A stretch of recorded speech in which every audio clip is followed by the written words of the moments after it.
बघा, आज बोर्डवरती मी संत तुलसीदास जींचा एक दोहा लिहिलेला आहे.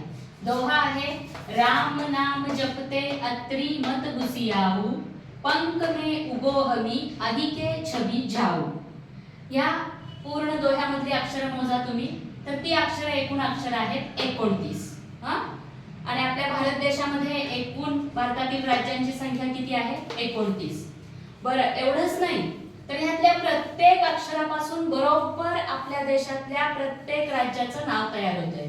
मग भारतातल्या एकूण राज्यांची नावं किती म्हटलं तर तुम्ही हा दोहा लक्षात ठेवला. दोह्यामध्ये जेवढी अक्षर आहेत तेवढे आपले राज्य झाले. आणि ती राज्यांची नावं लिहायची असेल तर लिहा, एक एक अक्षर पहिलं लिहून घ्या आणि त्याच्यापासून लगेच तुम्हाला त्या राज्याचं नाव आठवेल. रा पासून राजस्थान, म पासून महाराष्ट्र, महाराष्ट्र. त्यानंतर पुन्हा ना पासून नागालँड, पुन्हा म आलं, म पासून मध्य प्रदेश, मध्य प्रदेश. ही पहिली दोन अक्षरे झाली. ज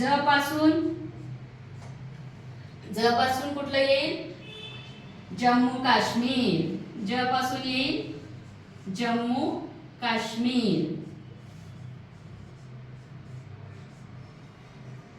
जम्मू काश्मीर.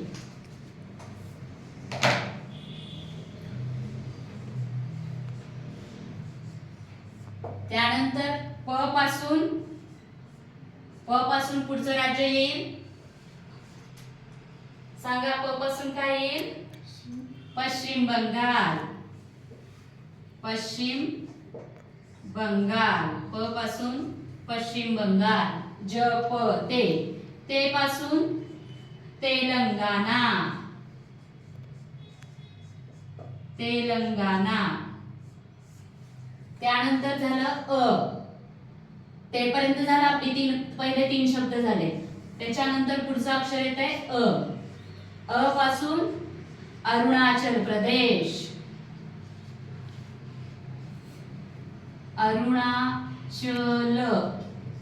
अरुणाचल प्रदेश.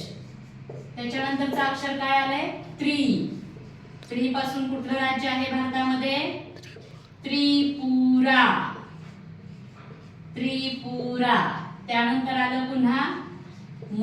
त्रिपुरा नंतर आलं म पासून येईल मणिपूर. म पासून बघा बरेच, एकदा म पासून महाराष्ट्र आलं, एकदा म पासून मध्य प्रदेश आला, आता पुन्हा म आलं की मणिपूर. त्यानंतर आलं पुन्हा त, अत्रिमत. त पासून येईल तमिळनाडू,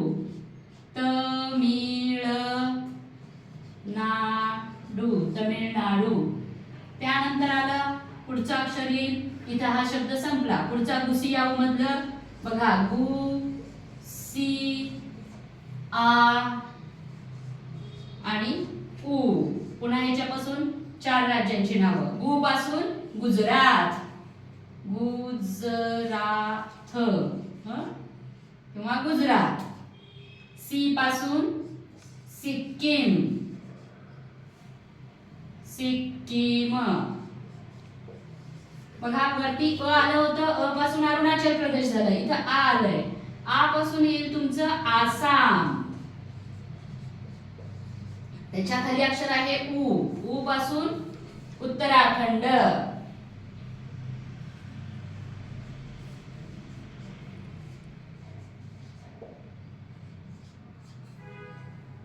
गुसियाऊ पर्यंत ही एक लाईन पूर्ण झाली आपली. आता त्याच्यानंतर पुढची ही खालची एक लाईन. हे आधी लिहिलेलं मी इथं पुसते आणि ही खालच्या लाईनचे आपण शब्द परत लिहून घेऊया. हे एवढं तुमच्या लक्षात आलं. आता पुढचं लिहून घेऊया.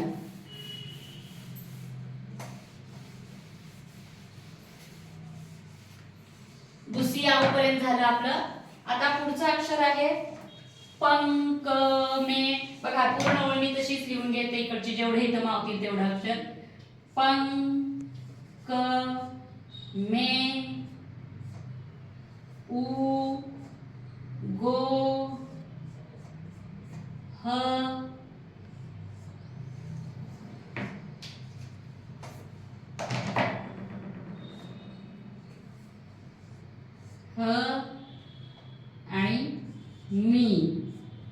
बघा, प पासून पंजाब, क पासून काय होईल? कर्नाटक, कर्नाटक. म पासून मेघालय, म चा आधी तिकडे झालेलं नव्हतं आपलं, इथं येईल मेघालय. उ पासून आधी आपण उत्तराखंड लिहिलेला आहे, आता या ठिकाणी उत्तर प्रदेश लिहा. उत्तर प्रदेश. त्याच्यानंतर आलं गो, गो पासून छोट, आपल्या भारतातलं सगळ्यात छोटं राज्य गोवा. ह पासून हरियाणा, हरियाणा. मी पासून मिझोराम झालेलं आहे आपलं, मी पासून मिझोराम,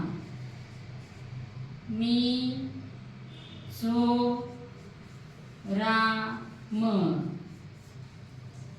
त्याच्यानंतर मी पर्यंत झाला. आता पुढचे लिहून घ्या अक्षर.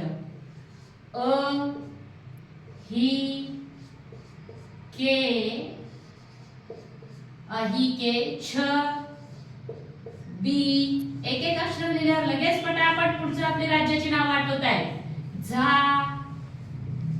आणि शेवटचं अक्षर आहे उ.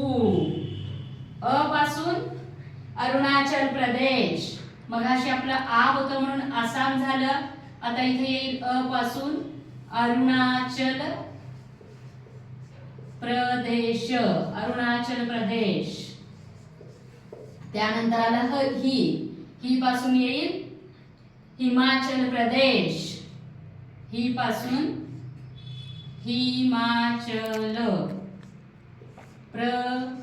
हिमाचल प्रदेश. पुढचं के पासून होईल केरळ, छ पासून होईल छत्तीसगड,